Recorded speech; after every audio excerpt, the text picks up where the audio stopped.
1 Samuel அதிகாரம் 21. சவுலிடமிருந்து தாவீது தப்பித்தல். பின்பு தாவீது நோபில் இருந்த குரு அகிமெலேக்கிடம் சென்றார். அகிமெலேக்கு தாவீதை நோக்கி நடுக்கத்துடன் வந்து அவரிடம், நீ ஏன் தனியே இருக்கிறாய்? உன்னுடன் யாரும் வரவில்லையா என்றார். அதற்கு தாவீது குரு அகிமெலேக்கிடம், அரசர் எனக்கு ஒரு பணியை கட்டளையிட்டுள்ளார். நான் உன்னை அனுப்பிய நோக்கத்தையும் உனக்கு அளித்த கட்டளையையும் ஒருவரும் அறியக்கூடாது என்று அரசர் கூறியுள்ளார். எனவே ஒரு குறிப்பிட்ட இடத்தில் என்னை சந்திக்குமாறு என் தோழர்களுக்கு சொல்லியுள்ளேன்.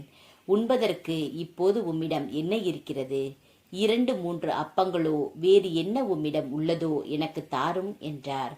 குரு தாவீதை நோக்கி, தூய அப்பமே என்னிடம் உள்ளது, சாதாரண அப்பங்கள் இல்லை.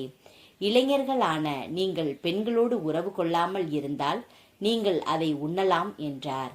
தாவீது குருவை நோக்கி, சாதாரண பயணத்தின் போதே இவ்விளைஞர்கள் பெண்களுடன் உறவு கொள்வதில்லை. இன்றோ சிறப்பு பணியை மேற்கொண்டுள்ளதால் நேற்றும் முந்தின நாளும் தூய்மை காத்துள்ளனர் என்றார். ஆதலால் குரு தூய அப்பத்தை அவருக்கு அளித்தார். ஏனெனில் ஆண்டவரின் திருமுன்னிலை அப்பத்தை தவிர வேறு அப்பம் அங்கு இல்லை. அது எடுக்கப்படும் நாளில் அதற்கு பதிலாக சூடான அப்பம் அங்கு வைக்கப்படும்.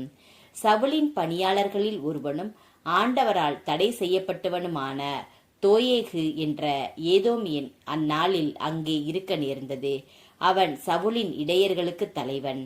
அப்பொழுது தாவீது அகிமெலேக்கிடம், இங்கு ஈட்டியோ வாளோ உம்மிடம் உள்ளதா? அரசரின் கட்டளை அவசரமாக இருந்ததால் என் வாளையோ என் படைக்கலன்களையோ கையோடு கொண்டு வரவில்லை என்றார்.